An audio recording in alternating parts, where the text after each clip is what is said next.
Very good afternoon to everyone. I'm Pooja here from Singapore Indian Chamber of Commerce and Industry. It's my utmost pleasure to be here with all of you today, and I'm glad to moderate today's informative session.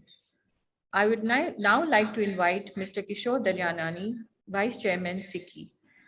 Founded in 1986 with a paid-up capital of $2.4 million, Ganga Jamuna Electronics is one of the leading import-export business for branded consumer products.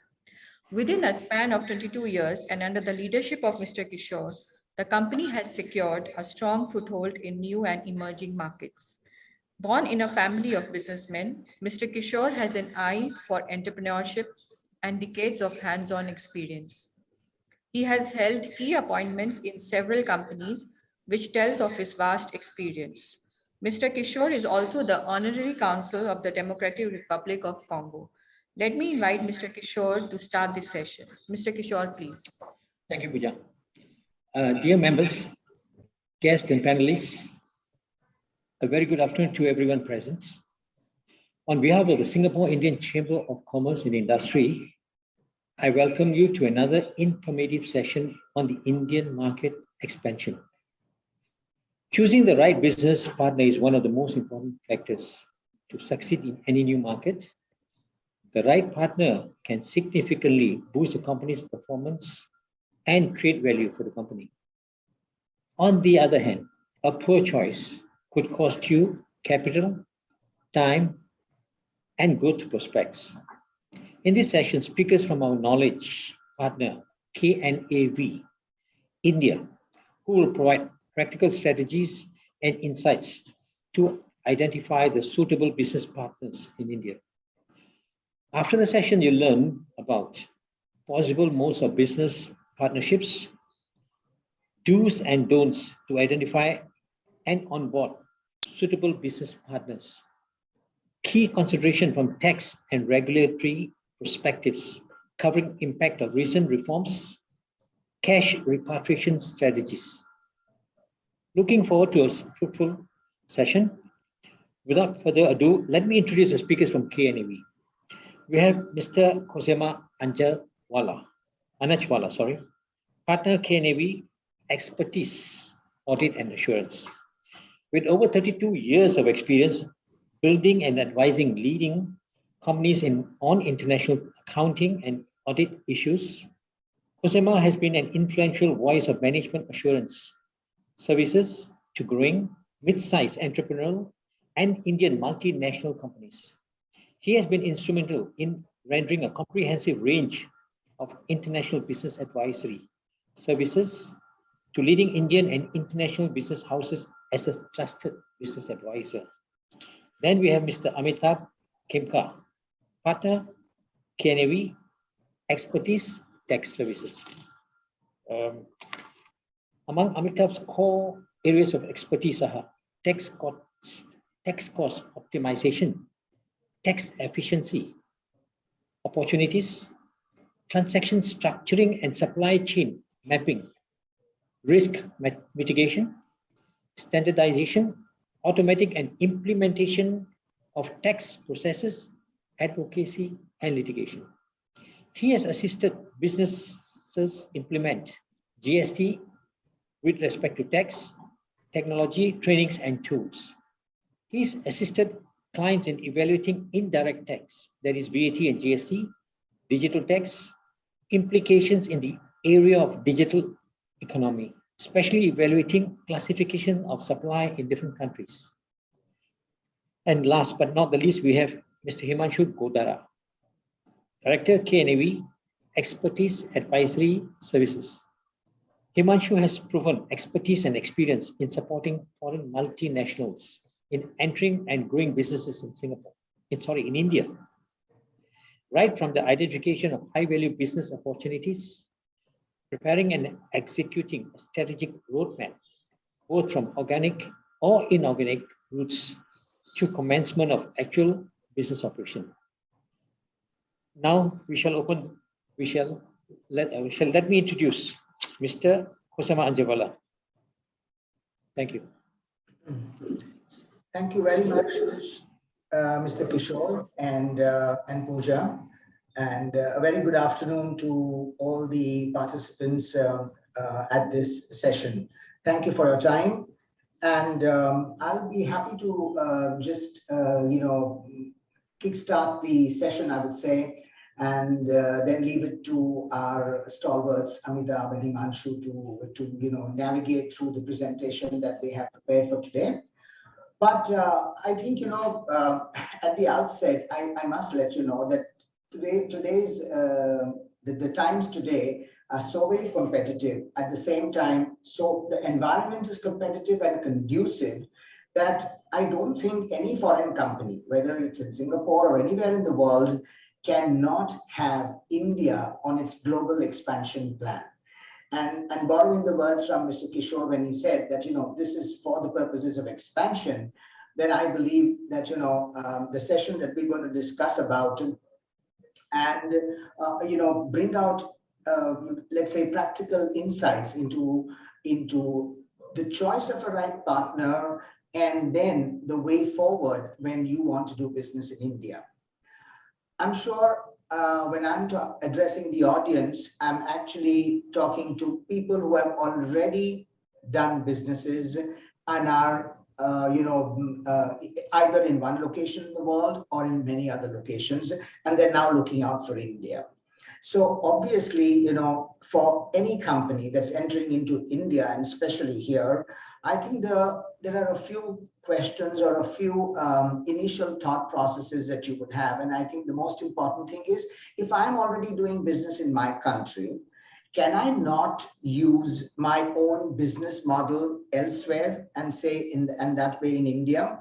Because that will be a most conducive for me, or most easier way for me to just move into different directions, and why not? So that's a right question, and the business model is the most effective thought process to begin with. Obviously, the business model will come with obviously the question of a choice of a partner, well, that of certain regulatory aspects. How is business done in India? What do you need to do initially? So I guess you need to have a response to the regulatory framework, because in India, obviously over the years, we have become very let's say the ease of operations is become so phenomenal that people the erstwhile people used to regulate, now people just manage. So that's the difference between the economy of 4 to 5 decades ago as compared to the current atmosphere.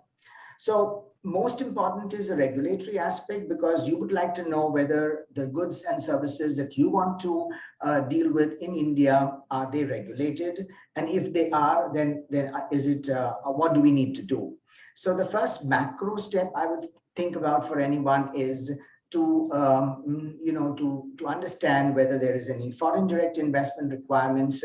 And just one piece of information, that retail trading in a single brand in the country is currently not approved, and it requires special government permission, but manufacturing is allowed. So if you know the main aspect of the regulatory aspect surrounding the business orientation for the goods or services, then probably you go to the next step. Okay, how do you want to do business? Do you want to enter into business as let's say it's a starting step and you want to take steps slowly and steadily? You may want to go initially with a distributor model, or with contract manufacturers, or with outsourced suppliers. And if you're already a very well set established player and you believe that you've done it all, then you may just want to get the structure right. So then the question comes is, if not this indirect channel, then what do I do? Do I set up a subsidiary? Do I set up a branch? And how do I do business? So these are I think the important aspects surrounding which we will be discussing today. And with this small ado, let me tell you that the direct tax and the indirect tax atmosphere in the country is also very well knit with today, with a lot of stress and emphasis on technology and the use of technology in almost all governmental directions. And I will not be shy of stating that the government uses more technology than the private sector also. It's become that dynamic and enterprising. With that little start off, can I ask Himanshu to display the presentation and comments, and then we can intertweak as we move ahead. Great. So thank you very much, Khuzaima Bhai. Kishorji and Khuzaima Bhai have set a context for today's session. Certainly, identifying a right business partner is one of the most critical decisions for any expansion plan. So in next half an hour or 45 minutes, Amitabh and we will highlight some of the practical insights, some of our experience, do's and don'ts of finding right partner. And as well as because Kishorji also has lots of experience, as well as Khuzaima Bhai is also have one of the veterans in the field. So let's make this session more interactive rather than it's a one-way communication. So as and when anyone has any question, any comment, so please let us know. So before we talk about partner identification, very briefly, where we are in terms of Indian economy. Certainly last 18 months were challenging for everyone, whether it's an individual, whether it's a company or a country. And India was not an exception. We have seen one of the tough time. The economy got contracted by almost 7.3%. But now we are out of woods, and we are expecting almost 9 to 9.5% GDP growth rate in the current fiscal year. And later on, almost 8 to 8.5%, which will remain sustained between 7 to 8%. So certainly next 4 to 5 years are going to be very critical, as well as full of opportunities for any company, whether company is based out of India, whether company is looking to enter India. And this particular chart also sums up what I'm talking about. If you see, it took many decades to become a trillion economy. Especially the growth happened after the Indian economy liberalized in 1991-92. And it took almost 8 years to add additional 1 trillion. So somewhere around 2012, 2013, we became a 2 trillion economy. Then almost 5 years to become a 3 trillion economy. But today what we are talking, and which is also a milestone set by the government at the leadership level, that we want to become a 5 trillion economy in next 4 to 5 years. So whatever achievement, whatever wealth we had created in last 12 to 13 years, we are talking about adding the same in next 4 to 5 years. And that will create opportunities across industries, across sectors. And this is not it. After 5 trillion, there's a scope opportunity for India to become 10 trillion. So today, everyone is aware of the fact, and this is also reflected in the kind of FDI which we are seeing in India. So over the years, there's a consistent growth in terms of foreign direct investment, which also shows us the confidence in Indian economy, and which will continue to happen in the coming years as well. And one of the strong reason is that India is among the largest consumer market. So if you see this particular infographic, things have changed in the last 15 to 20 years. And this is going to change in the next 10 years. So we are going to create many upper and high middle class with the aspiration of consuming, whether it's a food, whether it's a retail, whether it's an auto. So there's an opportunity for each and every industry, and there's a demand going to happen in India. And with that, when we talk specific about Singapore, what are the opportunities for Singapore companies? Certainly, as I mentioned, that India is among one of the largest consumer market. Any Singapore company which is into retail, which is in anywhere related to consumer market, there's an opportunity. We have seen companies in furniture, we have seen companies in retail products, Singapore companies I'm talking about, in healthcare, in health products. They are looking to enter India, and there are certain success stories as well. Second thing, although Singapore is not well known for manufacturing hub, but today many Singaporean startups, they are aspired to develop or manufacture products for global market. So India offer an opportunity, a low cost manufacturing hub where you can come, you can set up your manufacturing, and it's not necessary you have to set up your own facility. You can always partner with contract manufacturer, toll manufacturer when you're talking about the oil industry, and you can get benefits. The third and last important point, which we have seen lots of traction in, especially also during COVID, is many Singapore companies are looking to tap Indian talent to cater to their global demand. So many of these Singapore companies, either they are setting the offshore development center or global IT center in India. And the trend is continuing, and we see many more such companies looking to enter India. And with that, each category has a different set of partners. So for retail, for consumer market, when you're talking about partner, importers, distributors could become a key partners. When you're talking about the low manufacturing hub, you can always partner, as I said, with a contract manufacturer or toll manufacturer. For tapping Indian talent, you can always partner with someone which is active in the offshore development center. And this is not only about the partner identification, but even before talking about partner identification, we have seen how many of companies actually ready to enter India. And this is the first point of first challenge which we see companies are facing. So whenever we are speaking with any company, whether it's from Singapore, whether it's from Europe or US, okay, they say we want to find the right partner.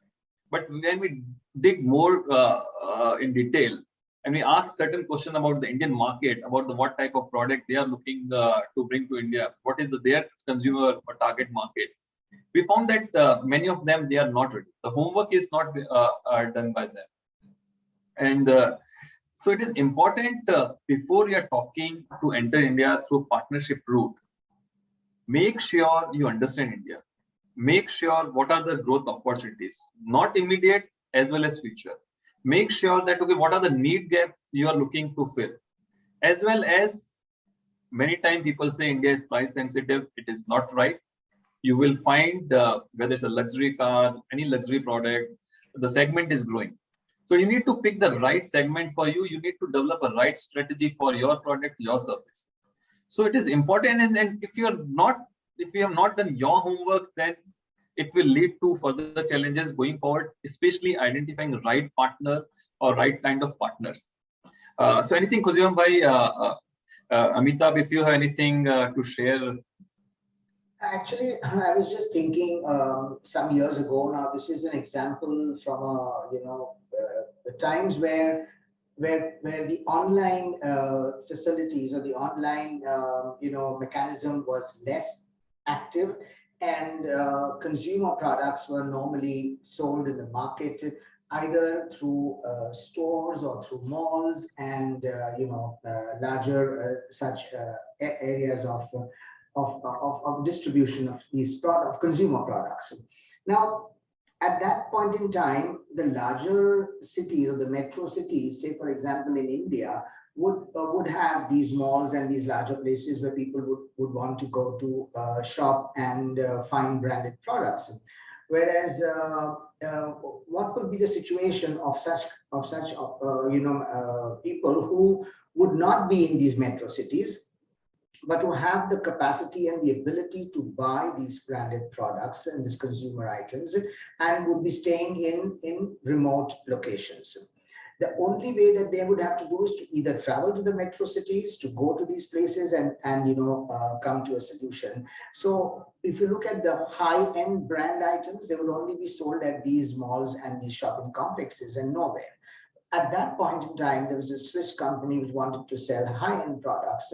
Well, they were the ones who started looking at and producing more information through these smaller locations in India by going through an online mechanism and also through sales through their websites. Now, the intriguing part is that when they completed their study and survey, they found the sales were more from these smaller remote locations rather than in the large metro cities, because probably the capacity and the ability or the to furnish or to buy was already found well in those locations and those areas. So I mean, if you just if you think about this, if the business entities would not have done a appropriate survey, it will be very difficult to know where is the customer, because finally what is your what does a business need as to who is the customer and how well can you service it, and what does a customer want. You may want to sell goods, you may want to provide services the way you want, but actually it all depends on the end customer and the end user, and that knowledge is very essential. So this is just to bring back the point that Himanshu raised, that you need to have a very strong let's say knowledge and study of the arena of where you want to do the business. That's what I would add, Himanshu. So thank you very much. And taking the point forward, in the end, your decision to expand to any market should not be a partner-led. It should be the market-led. In the end, you're talking about reaching out to the right customer and growing your business. And what point which Khuzaima Bhai mentioned, that many times when companies, they're talking about the Indian market, we always talk about top 6, top 8 cities, whether it's Mumbai, Bangalore, Chennai, Delhi, Hyderabad, and a few others. But today, India is not only about these selected cities. There are lots of consumer scattered around the country. You will find lots of demand coming from tier 2 cities, tier 3 cities.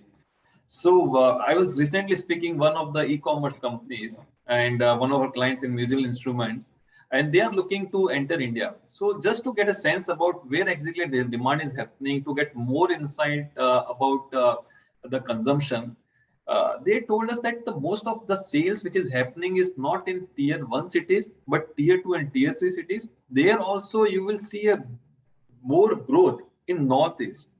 So people in the Northeast, so it's not again tier 2, tier 3 cities. Many times people even not considered a big Northeast is a big market. So don't restrict yourself to 7 or 8 cities. It's important to know where exactly your market is, and accordingly that decision will decide the partner or kind of partner you would like to choose. Other thing which is also important is culture, and that's where companies not only of Singapore, like any countries, they find dealing with the partners, and which is become a bottleneck for future growth.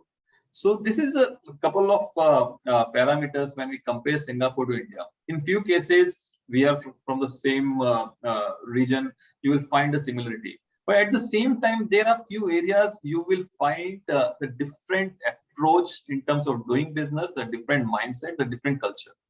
So just to give you an example, when I talk about the power distance. So like Singapore, India also, within any organization, we accept the centralization of power or hierarchy-based organization. So it's not like, we always look towards leader, and whatever the inputs is coming from there, people execute. So it's important that you are speaking with the right people in an organization. If you're speaking with, take an example, when you're talking about the right distributor or maybe any other kind of partnership, it's important you are speaking with the decision maker. Otherwise, what will happen after some time, you will realize that the communication with whom you are having is not the right person, and then you need to again spend the same time. Second thing, when it comes to individualism, there you will find a stark difference between the Singaporean society and Indian society. In India, people many times are not thinking too much about as a group. We are more compared to, again, Singapore.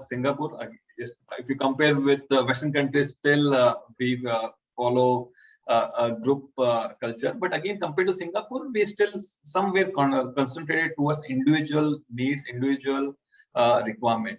So, and that is also very much relevant for business. So if you are partnering with any business, it may be the case they are more centered toward their own business rather than thinking holistically. And this may be a key area to confirm.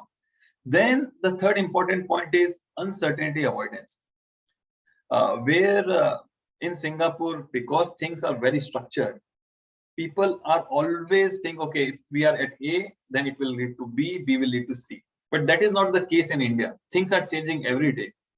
And that's where even people are also mentally prepared.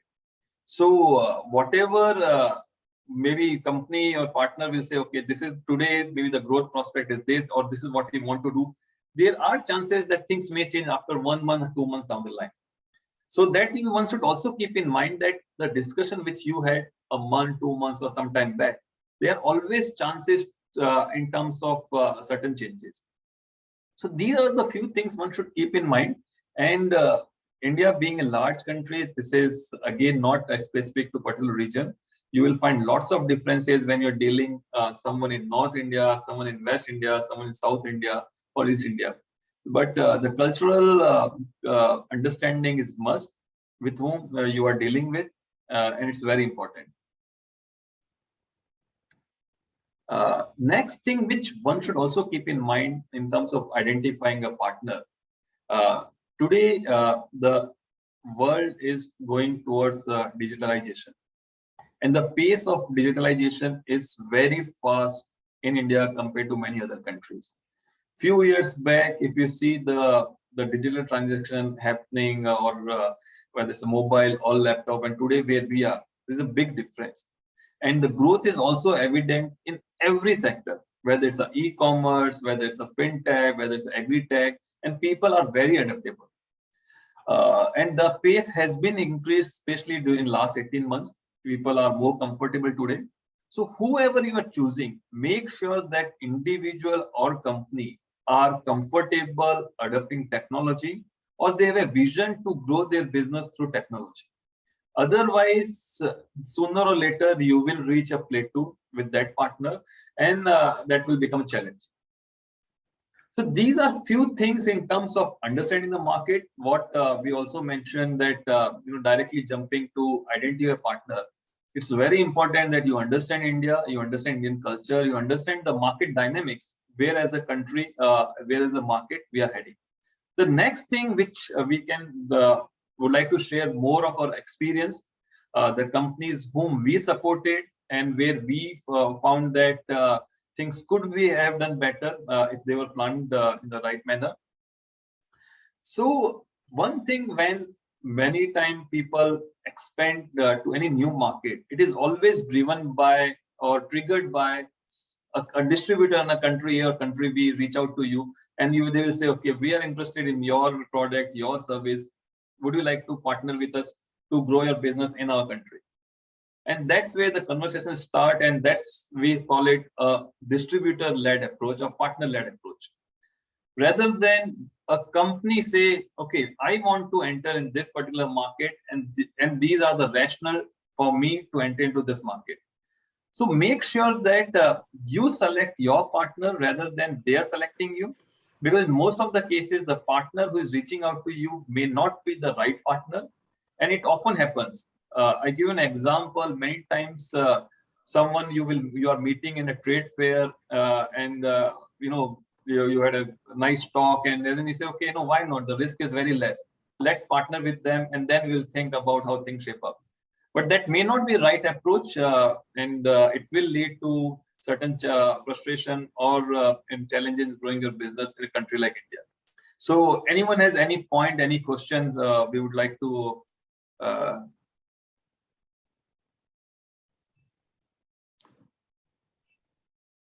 So, Himanshu, while the questions are coming on your point that somebody met you at the trade fair, we recently in KNA we had an experience where something similar happened.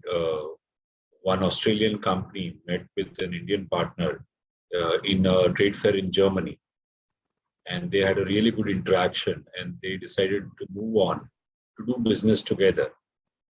And incidentally, through our network firm of Australia, the Australian company reached out to us. The questions which came on was that how do we go about identifying that this person whom I have met is the right person for me to do business?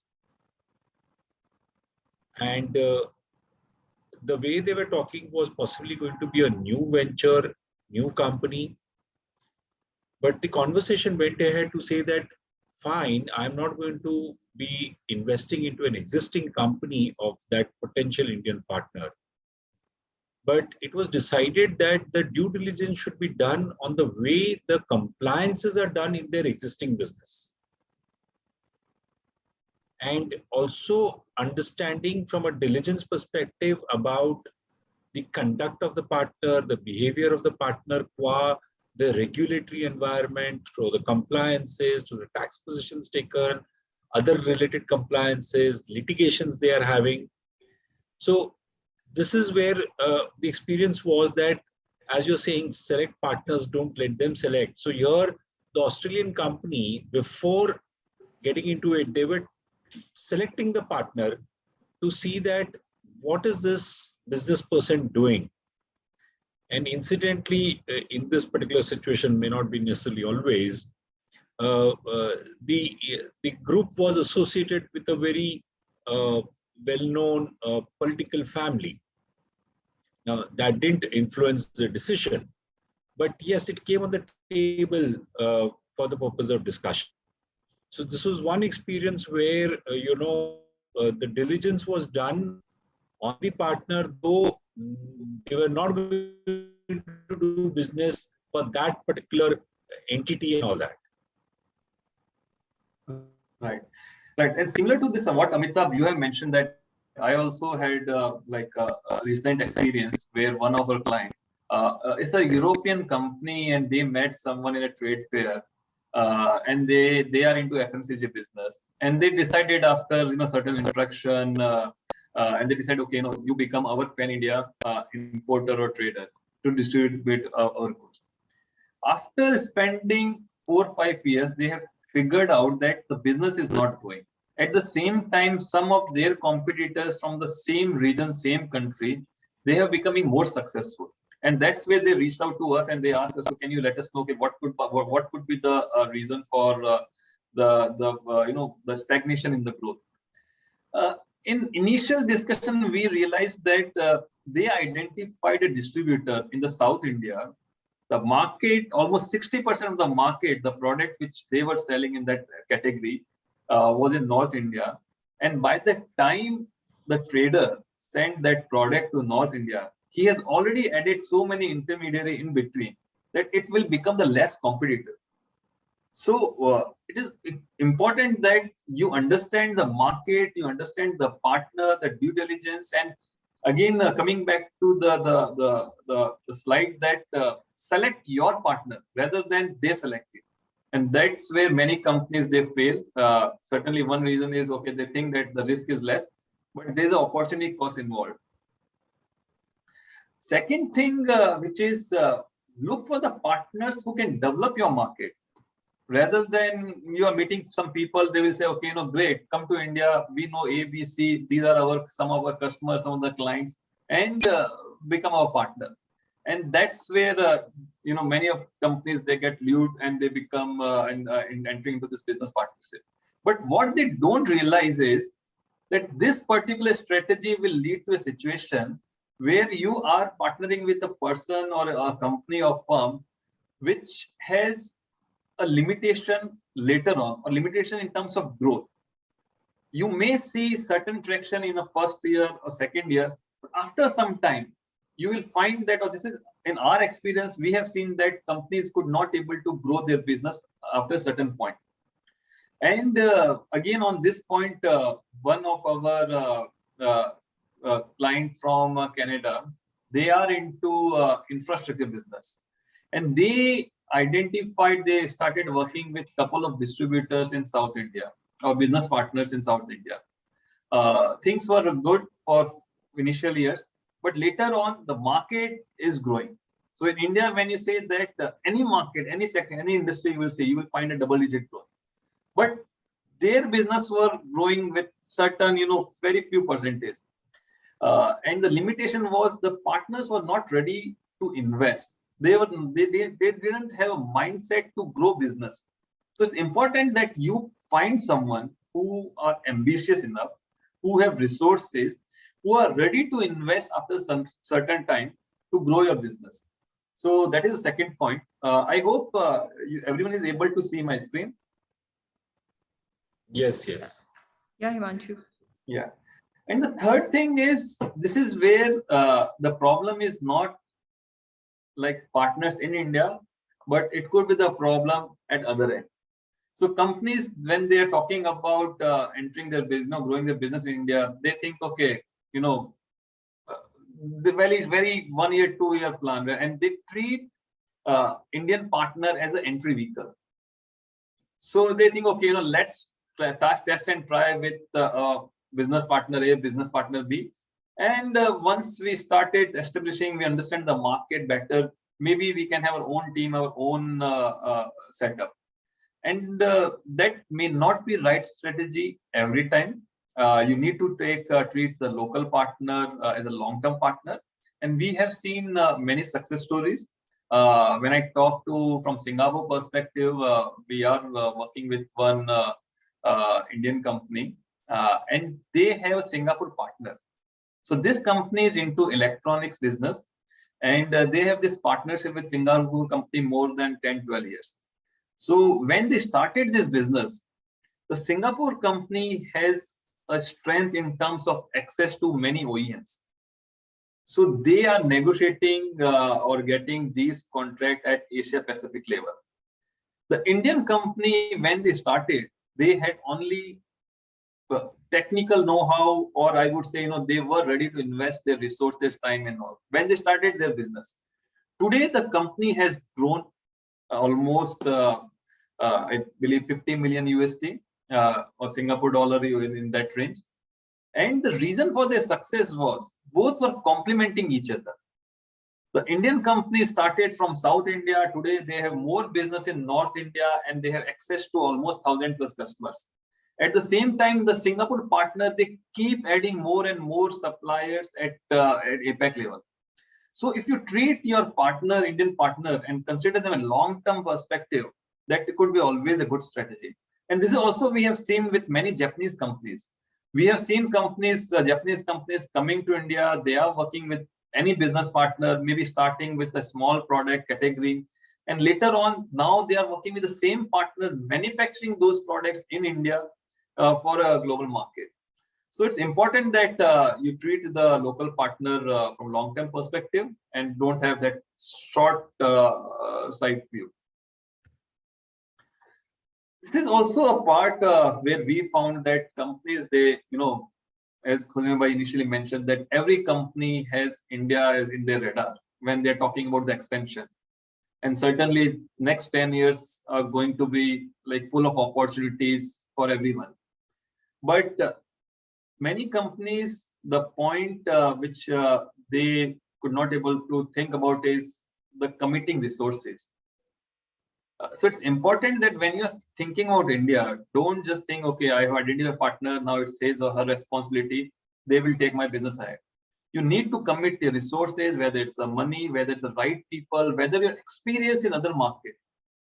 So in our experience, we have seen companies which are coming, okay, they have, first of all, even in terms of people, forget about money. We have seen, okay, they don't have the right people who are looking after the India market. And later on, by the time after spending 3 years, 4 years, 5 years down the line, they say, okay, the market is not growing. And even within those people, they keep changing. Okay, one person is there for 1 year, 2 years, then that person shifted to some other market or the responsibility. So as a company, you need to make sure that you are dedicated, or you have that intent to grow your business in India.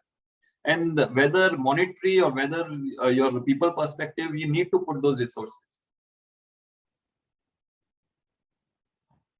This is again a very important point, and that's where from a business partner perspective, you need to understand their limitation or their responsibility or what they're accountable for.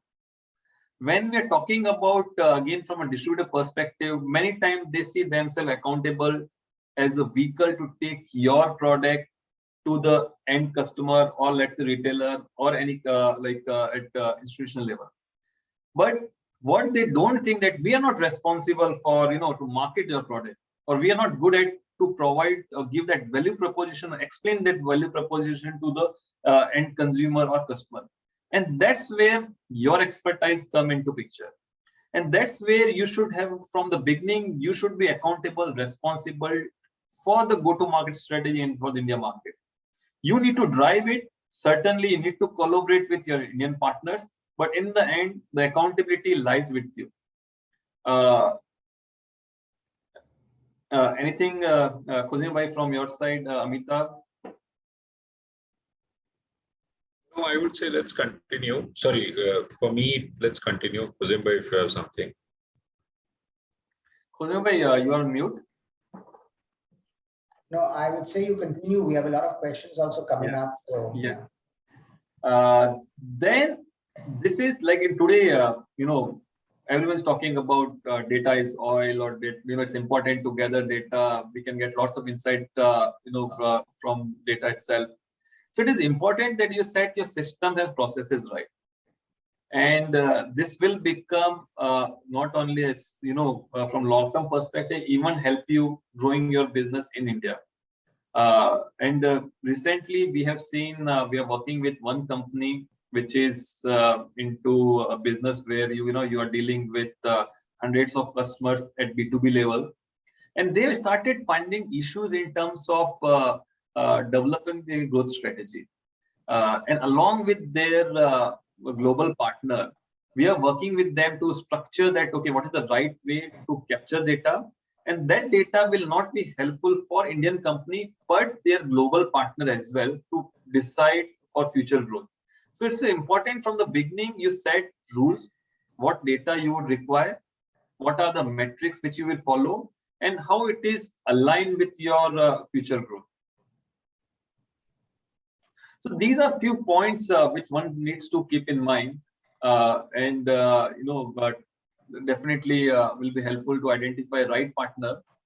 And coming back to again the partners, and if we specifically talk about the consumer market or importer distributors which you can find, we can discuss more on this aspect. But before that, let's go to a Q&A. Any questions which we can answer right now? Any questions which is relevant, which has already been covered? Amitabh, there are a few questions on tech side.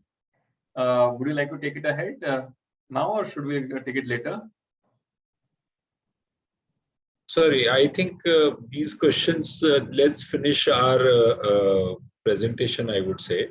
Okay. Because they are not specific to what we have already spoken. Okay. Yeah.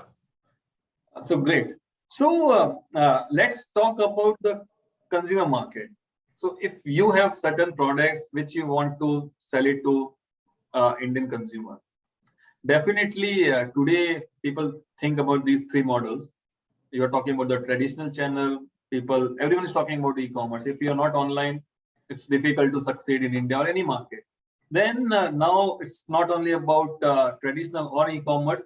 Sooner or later, you need to move to a hybrid model where customer or consumer have choices to feel like physically visit your store as well as order online.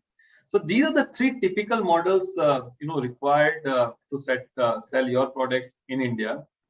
And when you talk about the traditional model, it's not always a distributor which will become your important stakeholder or business partner. It starts from the very first point that, okay, logistic partner, how you will deliver your product from, let's say, Singapore to India, or within India from city A to city B, or from stakeholder A to stakeholder B. So your journey for identifying the right partner starts from very basic, from first point itself. Then you need to have a right partners who can clear your goods at the port itself. Then there are many 3PL or third-party logistic company which could provide you warehousing zones or free trade benefits. And after doing all these things, the product will go to a distributor or trader or retailer. So whenever you're talking about these partners, it's not only your distributor importer, there are many other stakeholders which you need to think about. And today in India, people are coming up with many innovative business models. You will find certain 3PL companies which will take end-to-end responsibility. They will talk, say about, okay, no, you only worry about marketing. Let us take care of the distribution part. And they will, from clearing your goods from the port to deliver it to the retailer, they will take end-to-end responsibility, accountability. And they will also provide lots of right way to structure it. So you can always bank on their experience and try to find these people who can help you. Certain things, certain models which can also explore, which are related to free trade zones or warehousing zones. So many of the products which companies feel that, okay, we are not sure about the demand. You can keep your products in these warehouses till the time you find the end buyer, and then reduce the lead time. So one of the problem which many times we see is that, okay, how much stock we should keep in India? Because once you keep it in India, you need to pay custom duty, you need to pay certain things, and taking it back to the Singapore or any other country will be again expensive or time consuming. So there you can always choose the options on free trade zones. Definitely Amitabh can share his experience from his Amitabh, would you like to share some points on free trade zones? So from a custom duty perspective, I think everybody understands if there are special economic zones from business perspective, what is the country's objective is to make it seamlessly, possibly tax-free. I think that's understood. But what I would like to add here is that when we are talking of business partners, it did not necessarily mean a partner who's only going to be part of my strategic part of the business or a financial investor with whom I'm going to do a joint venture. We had a recent case where a multi-level marketing company was setting up a 100% subsidiary in India. And for a multi-level marketing, what do you need? You will appoint people who will become your members and they will do selling. But what is required is your logistics partner, your clearing and forwarding agents. So even many of the service providers are actually your business partners in such situations. And selecting the right such a business partner is very essential. That what is the logistics partner going to do? Is he going to do only stocking of goods, or is he going to do value-added services? Will he do bundling, unbundling, packing, repacking, labeling? Does he understand the granularity of the requirements of the countries when the goods are to be moved? What are the documents which are required to be moving along with the goods? Now, selecting a service provider for such instances, in my view, is selecting a business partner itself. If you are a distribution company, then you will identify a market, you will identify your customers. Possibly, let's say there is no requirement of having a joint venture partner, you're setting up a 100% subsidiary, then what do you do? Then the only business partners will be all the service providers. So whatever Himanshu has stated earlier, in my view, those equally apply to such stakeholders and partners also. Right. And just to give you an example, a couple of years back, we are working with one company from Taiwan, and they were into mobile headsets. And for any company, it's very difficult to set a distribution channel in a short time period. And today the market is very dynamic. It's like losing time is losing more money. So we help them identifying a suitable partner who has access to provide all these services. So they were responsible right from clearing goods from port and take it to the retail chain. And they had set their network across all major cities in India, tier 1, tier 2, tier 3 cities. So again, the point which we would like to mention here is that you should not always think about the conventional way of doing business. Today, many innovative ways or new age business models are coming in India. People are, filling the gaps wherever they can add value. So that you can focus only on your core activities rather than doing all these non-core activities. This is again a typical distribution channel, and you can understand that if you are talking about 100, 200, 500 cities, how difficult it will be for anyone to set that distribution channel. But whenever you're talking about any of your partner, understand what are their reach. And it is not, people have different structure for urban India, different structure for rural India, or let's say tier 3 cities. So these are numbers just indicative in terms of margin and all. But you need to understand, okay, what are their reach? Some of the distributor, they will say that, okay, we have access to pan-India level, although they have a strong presence only in a specific region. So take an example, someone will say, okay, I have a pan-India presence, 100 cities, 200 cities, like that. But when you go deeper, you will say, okay, they have strong capabilities to, reach to end consumer only in North India. In other cases, they are working with their partner. So in that case, you need to make sure that the transaction is happening or discussion is happening only for region. And then you can always choose some other partner for some other region. So understand their reach and accordingly take your decision. Important thing here is which is happening now is e-commerce. You will find many platforms, whether it's a B2C, like reaching out to your end consumer market, or on B2B. So if you are dealing with any specific product, you will find many platforms who can work directly with you and take your products to end consumer or customer. So it took years, I would say decades, for earlier FMCG company or any company to set a distribution channel in India. Today, these B2C platform or B2B platform will provide you that access a click away. So it's important that you also explore these platforms. The thing is, which Amitabh can always, will add more point, is you need an intermediary. You cannot directly sell your products to these customers. So especially for B2C. So you need to identify the right partner who is affiliated to these platforms, and from there you can sell your products. Amitabh? So one is the business angle, Himanshu, which you have already stated. And the second part is if you are supplying goods from outside of India through these platforms, whether regulatory it is allowed, not allowed, from an FDI perspective, is that fine? Those are the angles one has to look at. Second is what is happening globally nowadays is that from the BEPS perspective, what has been agreed by all the 139 countries is that such transactions should be liable for taxes in the country of consumption. Now, if you're selling it to an ultimate consumer, let's say I see a Nykaa there or Amazon there, and I'm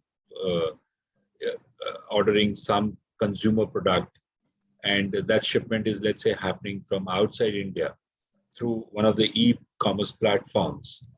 Currently, the GST is not applicable when the supply is happening in India.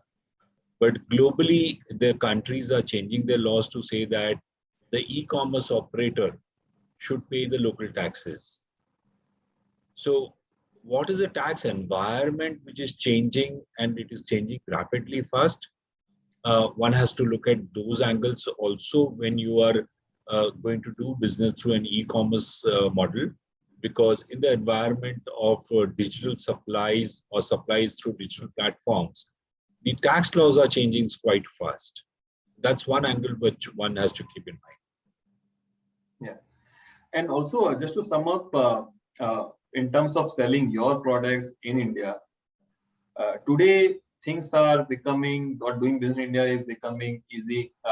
like month by month, day by day, and many new age businesses which are coming. So don't restrict yourself, don't limit your thoughts. You just say, okay, I have this. If you are convinced that okay, you have a right product, right service for the Indian market, there are channels, there are means available which can take you to the consumer fast. So that was more on in terms of when you have some certain products for the consumer market.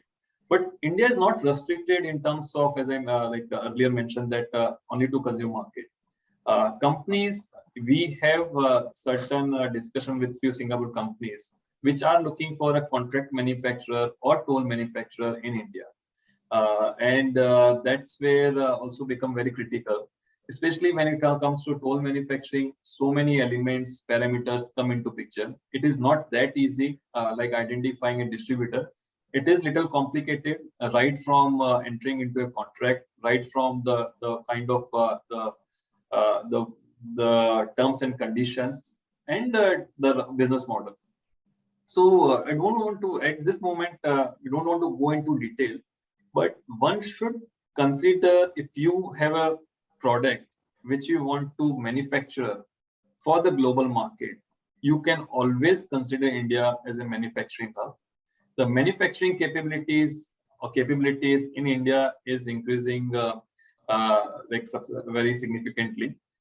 Recently, we had one client from Israel, and due to COVID, they could not able to travel to India. They commissioned us to identify a suitable contract manufacturer. And they are anyway doing business with someone in China. But when we share the details, or when we shortlisted the couple of contract manufacturers for them, and they finally decided the kind of the quality of product which they are getting and the professionalism which they are getting, they have decided to continue their business with them. And the discussion is going on. So this aspect one should also consider and for long-term perspective. The third thing, Himanshu, yeah. I'll just add one point out here. As a matter of information, may not be directly related to identifying partners, but in these instances, for example, how do you structure your transaction itself? Now, if the customer is located in India and outside India, both, you are selling locally and you're also selling outside India after doing manufacturing through a toll manufacturer. Now, we spoke about free trade warehousing zone. Now, if this toll manufacturer is an economic zone, does that bring optimization from a tax perspective? And so when I'm identifying a toll manufacturer, should I identify a toll manufacturer who is in a domestic tariff area, or should I identify somebody who is in a special economic zone or in an economic zone where tax efficiencies come in? So these could be also the aspects which should be looked into while looking at these kind of transactions or structures. And if any of the attendees, they are into, they are considering the for contract manufacturing or toll manufacturing in India, if you have any specific question, so please feel free to ask. And another matter of information is in India, the Make in India initiative is there, the Atmanirbhar Bharat initiative is there. Government is offering nearly 2 lakh crore of incentives under the production incentive linked PLI scheme, where if you manufacture in India in specified sectors, at least 9 sectors the scheme is closed. For 4 sectors, the scheme is still open, largely steel, automobile, textile, and allied chemical batteries. Where if the manufacturing is happening in India, the government is giving cash incentives, obviously subject to specified conditions to be met. But that's an incentive to manufacture in India. And that's initiative under the Atmanirbhar Bharat. Right. And in few instances, we have seen some of the Singapore companies we are working with. Definitely the first port of entry is always through indirect presence. But now they're also thinking that in next coming years, how they can set up their manufacturing facility and start manufacturing or producing those products in India itself. The third piece, again on service side, where we see many Singapore companies are interested, because you have some of them have great ideas, great products, but to scale it up at global level, they would require resources, and that's where the India come into picture. So India has a huge talent pool in terms of IT and engineering, and not only Singapore. The number of inquiries, this is our experience, has increased much from European countries, US countries. Recently, we are supporting one company from Switzerland. They were already working with some of the Indian engineers on a contract basis. But kind of demand they have seen in last few months, last 12 months, 18 months, they have decided to set up their own entity, and now they have a high growth plan in the next 2 to 3 years. And this is just one example. The similar inquiries we have seen from Singapore, US, where people are now today talking about setting up their offshore development center or partnering with someone in India who can help them these services. Because today the way we used to do business, that has been changed. A person sitting in any part of the world can be working on any project, any other part of the world. So, and there are different business models. People could be working on fixed model. They are companies which work on build, operate, and transfer model. And that also involve not from whatever the points which we have covered earlier, but also involved fairly, from tax perspective, regulatory perspective, what should be the structuring of the India business. So anyone here, if you are looking to set up your offshore development center or looking to partner with such company, and if you have any specific questions, please ask us. We will share our experience. So yeah, this is it. Most from identifying and onboarding the right business partner, which is not restricted to, let's say, distributor or importer. It can cover your entire life chain and a different set of businesses. Yeah, yes, Amita. So, Himanshu, there are certain questions which has come in the Q&A box. And what I think is we can take those questions, and I'm sure if people have more questions, Pooja will open it for the audience to speak or to write on the Q&A box. And if I take it in that order in which it is slotted by time, the first question I can see is, can you throw light on how Singapore companies can send back profits back to Singapore once established to their parent entity? What are the things to keep in mind, compliances to be met? So if I look at from my area perspective, I think the question is, if I just go by choice of words, the question is, how do I send back profits? You send back profits by declaring dividend if it's a corporate entity.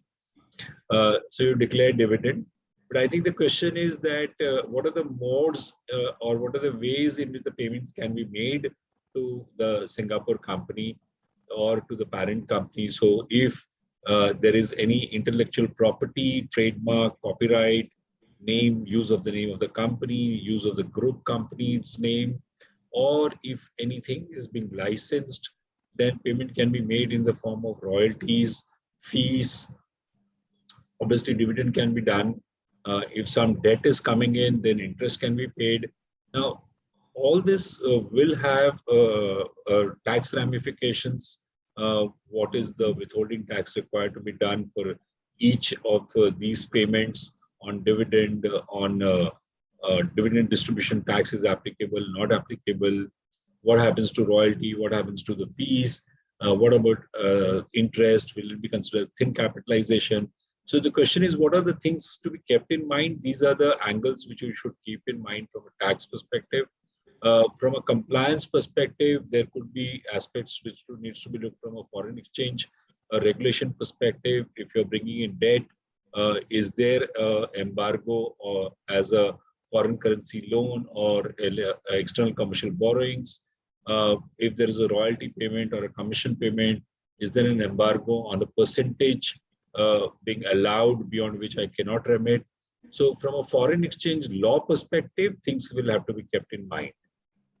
And if it is a fresh capital infusion for capital coming into the country, there could be requirement of reporting to the central bank through your authorized dealer. I would only add one line here. All that you said, Amitabh, is very detailed, logical tax response stating that, well, various ways of repatriating, each one has its own ramifications, but the easy answer is repatriation is simple. It is no longer the thought process that what will happen to my capital, will it get fixed in the country? No, repatriation is very much possible. The various modes that Amitabh described, those are the modes by which you can take. Transfer pricing is another mechanism by which the business can be structured between related international parties and national parties together. And finally, you can take all of this money out with subject to withholding of taxes, which obviously would be subject to then, in the host country, that is in Singapore, when you take foreign tax credits for your filing your tax returns. So I would end with this question on that note. Himanshu, if you don't have anything to this question, we can go to the next question. Yes. So the next question is, are there any states where many Singapore companies have gone and established business entities successfully, where the business laws are similar to Singapore? Sorry, Himanshu, you want to take that question? The location, where should I set up my business? In which state should I set up? And generally, where are Singapore companies setting up businesses? Yeah. So again, during our discussion, what we mentioned that first of all, you need to identify, because if I say many Singaporean companies have set up their business in Tamil Nadu or Telangana or Andhra Pradesh, it means that you are eliminating other market just like that. Understand first of all which is the right market for your product, irrespective of what happened in past. Second thing, today doing business in India, most of these states today are competing against each other to attract investment. So take an example, if we are talking about setting up a manufacturing, or if you're talking about setting up a service industry in India. And if you're speaking with state A, you're speaking with state B, state C. There are incentives available, and even state, they fight with each other to attract investment if the investment size is big. So just to answer your questions, you will find certain pockets in India where in past companies from Singapore have set up their operation, which could be Tamil Nadu, with today we have seen traction in Hyderabad, Telangana, even companies that are setting up in Delhi. But I would say that don't just restrict yourself to these states, be open-minded and see India as a one big market. And that's why you will find lots of investors today, they're investing, because India is a one big market. You have one GST. So even if you're setting up an operation in Mumbai, it doesn't mean that, okay, you're only serving the Maharashtra market. Yeah, and I think on the matter of the similarity of laws, I would say that Singapore, India have a lot of similarity. We all have embedded somewhere or the other the British methodology of the law setting in the Companies Act or in any other form of act, and whether it's GST. I think the laws are more or less similar. The nuances will always have to be checked in, and compliances will be per the requisition of the country. And that, I think, once you're ready to do business in India, you would obviously go by those compliances and those law settings. So if we can just read the next question, can you shed some light on the ease of doing business in India, which has improved significantly in last few years? Kuzimbai, you want to take few pointers, or I can talk from tax? No, you can carry forward. So if I look from a tax perspective, as Himanshu was talking about GST being a single tax, we just step back a few steps and combine it with the earlier question also. India is a federal structure. So we have states which have certain autonomous, and especially when it comes to indirect taxes, the states do have autonomy on levying taxes in the states, and the center can also levy taxes. Income tax is levied by the center. But as Himanshu mentioned, from an ease of doing business, when GST was brought in, prior to that, we had check post when you had to cross from one one state to another state.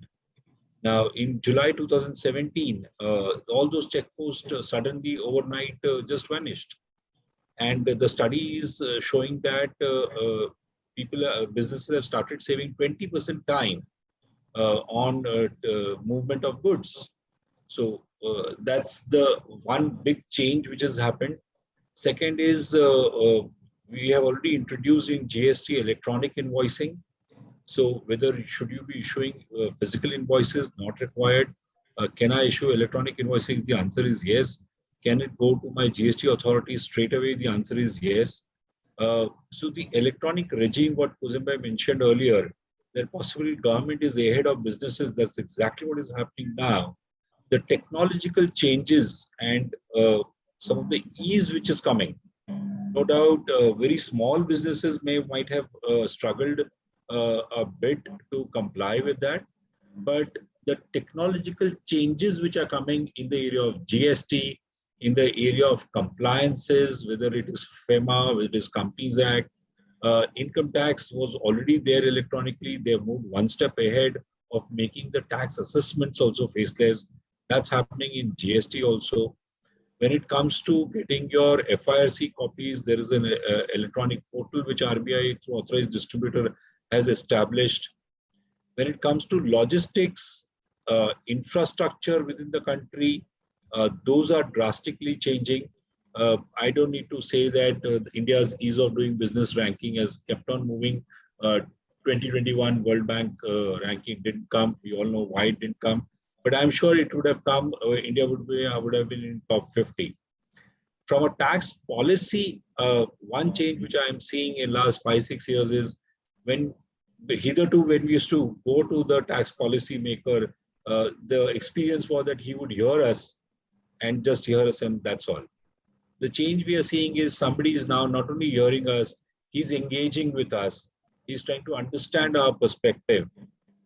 Changes follow obviously basis the 360 degree. But is there somebody to hear you out, understand you out, engage with you? I think that's the bigger change. So these are some of the areas which I look at. Kuzembai, Himanshu. I think, overall, you have answered it well, because even when you look at from a company's perspective, the registrar of companies in India, the Ministry of Commerce and Ministry of Finance Affairs, when they look at the data that comes in from companies, all of that has become digital long back, and this has proved a big boon to the business offerings, either from the countries outside India or within India itself. So I think that with the use of technology, the ease of doing business have improvised in a very, very gigantic manner, and I would say every day there is a geometric progression improvement in this perspective. Right. And just I would like to share my experience, because it's been almost 11 years on working on a cross-border advisory side. So when I started my career in 2011 in this space, that time helping companies of getting land or setting a manufacturing facility in India was a tedious task. So it takes, there are very unknown factors. You don't know whether it will take 3 months, 4 months, 5 months, 6 months to get a land of peace. But things have changed after 2014 onwards, and which was also reflected in our Doing Business in India ranking. So from 140 to 2019, it was 63. And what Amitabh mentioned that we would have been again, under 50. But, similar things have changed 2014. And I remember there's an instance because of certain things, 2 of our clients could not able to get a land in specific industrial zone. And when we reached out to a right channel, within 7 days, there's a clear instruction from a specific office that they should get a land in so and so much timeline. If they are not able to get the land, what is the reason? And there was a regular follow-up from the government office that what is happening. So within 7 to 10 days, these companies are able to get land and things started moving fast. So there is strict, I would say, guideline from PMO office to all office that there's any FDI, they should not face any issues if it is related to doing business in India. So that is a kind of mindset in India people are having. And certainly everyone is working how we can improve better. Pooja, I'm sure you will tell us on the time track. I'll continue with the questions which are keeping Yeah, sure. in.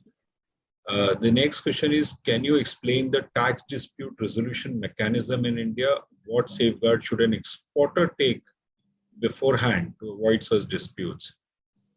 So from a tax dispute perspective, I would say there are two aspects. One is the policy and one is the administration. As we already laid out the framework from a policy perspective, a lot of automations happening. We just mentioned that there is a faceless assessments which are happening now in the income tax regime. The same has crept in the indirect taxes also. For transfer pricing, there is a separate resolution mechanism. The only gap could be it will trickle down to the tax administration. At least my experience has been when we deal with tax administrators, it is very good. I would say technologically they are much savvy than us. Interacting with them is quite easy during assessments, during disputes, during litigation. They want to hear you out when you're attending the personal hearings. So what is the outcome? That's a separate aspect. There could be certain compulsions, there could be certain reasons why you get certain kind of orders. But is the environment on an overall basis gives you a feeling that yes, it's easing out, there is somebody to hear you out, that's happening. Can that happen faceless? Yes, that's happening. Is the government wanting that you don't meet the officer, you don't eye to eye the officer, he doesn't know who you are in that as a face, so that it happens seamlessly without anything going wrong, and it is above the board, it's done ethically. That's the objective of the government. From the exporter perspective, I'm not sure what is the question. If it is goods, then possibly the exporter must be getting certain incentives from a duty drawback perspective. So when you are sending the goods, all your adequate disclosure should be there in your shipping bill. And if you are exporting services, then generally you have certain benefits under the foreign trade policy, certain benefits you get under the GST law, it becomes zero rated. So the safeguards is you make adequate disclosures in your documentations. That is very important. If you're in an SEZ or an STPI, again, documentation is more important. So if you're saying what is a safeguard, I think having your documentation right, as we generally say in transfer pricing, there are only three things: documentation, documentation, and documentation. So whether how well you maintain your document as an exporter, I think that's the only safeguard I would say to mitigate disputes or possibly to avoid dispute at the inception itself. Yeah, I can just sum up in one line by stating that, with in India, if doing business, you understand the requirements of the law quite well. I think once you've understood them and the reasoning behind it, I'm sure you would have made the best, way possible to avoid, because once you've understood, you will not do anything which is incorrect. And therefore, there is no question of dispute. And there are mechanisms to take care of all of these, but those are by far in between. From a business perspective, if I was going to do business, I would want to do the right side of the law so that I don't even get into those aspects. But to answer the question whether the mechanisms are available, yes, they are very well available, and people do take good advantage of the tax avoidance, and the discussions with the authorities as far as that is concerned. I think, Amitabh, the next question was already covered, various responses, because it's an overall question on how you do business or tax. Sure. I think we can skip that because it's an overall question. We can go to the next one. It talks about the management, whether... Yeah, you want to take that question, Kuzimbhai? Yeah, whether should we hire top management locally or send them from Singapore?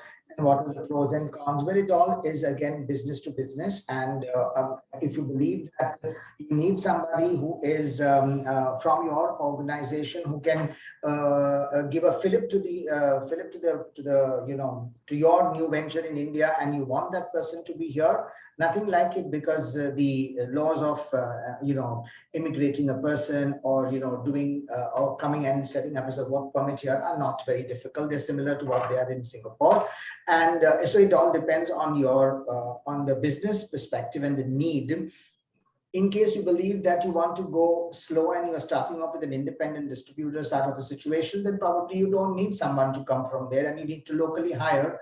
But at the same point, it's important to know, it goes back to the same ethos of selecting the right partner. You're selecting the right person to represent you and or to be with you as far as the business is concerned. So I think it's a very, this question is more case-to-case specific, but the answer is it all depends on how you want to deal with it. If you can provide inputs and have your person come over and that can give a fillip to the business, I think might as well take that as a way forward. So I would just add to it from a tax angle, if you're seconding somebody from Singapore, one is for that individual, there would be tax implications. Depending upon the number of days stay in India. The second is by the presence of that individual, assuming there is no entity in India and he's doing individually the work and reporting to the Singapore management directly. So if there is no entity, there could be a permanent establishment related aspects which needs to be examined, that by virtue of the presence of this person, is this person constituting a PE in India for the Singapore entity? And even if you hire locally, the PE aspect will require to be evaluated. If you already have an entity in India and then you're seconding it from Singapore, then whether the entity itself is a PE generally doesn't happen, then you will possibly set up an arm's length transaction between the Indian entity and the parent entity. So these would be some of the tax aspects which you will have to keep in mind. Himanshu, you were saying something, I guess. I was saying, again, what we have seen, the engagement or communication between Indian company and the parent company. What happened many times that companies, they do hire with all diligence of some top manager in India. But there are certain discrepancy even in terms of goals, in terms of the performance metrics and all. And later on, there's no proper communication happening between Indian management and the parent management. And so that is also most important. Whoever is in India, there should be a direct line of communication. That is one thing one should consider. Sure. I'll take the next question. We are in the process of contract manufacturing done in India, and the product would be sold in India as well as exported to other markets, I'm assuming outside India. What could be the best way to handle legality and ethical transactional mode, not to overstep any tax regimes? I think we answered that question in some other way, that the transaction structuring on contract manufacturing, we spoke about. I would only say, as Kuzinbhai said, you need to just follow the laws of the land. And if you're doing that, then legality is handled. And as far as ethical transactions are concerned, that the business has to decide whether I want to be on the right side of the ethics. I'm not sure what more is being looked at. Kuzinbhai, you want to? No, I think it's well answered. That ethics is the core of everything. So if you do that, I mean, there's no way looking back. Even whether you want to set up, it would be, if you're already in the process and you're doing it, I think you would already know by now how businesses work around here, and it's as simple to sell within the country as well as to sell outside the country. That is to the exporting from here. So I would say all the best. And if you have any specific questions, we are happy to, either you send it to the chambers and we'll be able to respond to them, because you're already in the country. So that will help you, if we can add value, we'd be happy to do so. Yes. So one thing I would like to add here, and which is related to regulatory compliances. So when you're talking about contract manufacturing, the partner with whom you're working, you just make sure during the diligence process that the partner is following all regulatory compliances, whether it's a tax compliances, your legal compliances, labor laws, is following labor laws and all. So that regulatory compliances piece become very critical part of identifying and working with the right partner. So that So should be you're, part of the process. so Himanshu, you're right. Currently, we were handling one transaction where we actually recommended the contract manufacturer to move from a domestic tariff area to a free trade warehousing zone. And the question which came up was, it was a pharmaceutical product. The question came up was that, do I need another license or another clearance from a drug controller of India? So obviously that question was not meant for us, was to be looked at by the regulatory angle for the specific industry. But these kind of questions come up that if I already have a drug controller license or approval, do I need another one if I'm setting up a facility at another location? And especially if you're going new into a trade area where you have certain custom benefits. So do I need to now take the license for that area again? So Himanshu, what you're saying is regulatory environment for your specific product, your specific industry. Yes, that's definitely an angle to look at. There is a question on the chat box. Is there a minimum turnover of the business for local manufacturing to capitalize on the benefit of the Indian government? When you're saying you want to capitalize on the benefit of the Indian government, let's say, for example, there are benefits which the government give, central government gives benefit. I spoke about PLI scheme, production linked incentive scheme. So yes, there are under the PLI scheme, there is a requirement of a minimum threshold investment, and there is a requirement of an incremental turnover to be done. So, and if you look from a state governments gives a lot of incentives. If you're setting up business in particular state, there also the kind of incentive you get is pegged to the minimum turnover. So if your turnover or investment is above a particular cap, your incentives change. So if your turnover or investment is more than 250 crore, then you get X percentages. If it is more than 1,000 crore, the percentages may increase or you may get more benefits. So yes, because your turnover will tell you your size, and depending upon your size and scale, the benefits do change. And if you are really a large mega project, then in some of the instances, we have been able to negotiate some of the incentives with the state governments. Pooja, I think we have dealt with all the questions we have taken. If there are any more questions, if any of the participants wants to ask live, subject to you. No, I think so. All questions have been taken up. Maybe if they have any questions and they email me, I will connect with you. Thank you all for the very informative session. I will hand over to Mr. Kishore to deliver his vote of thanks. Sir, you're on mute.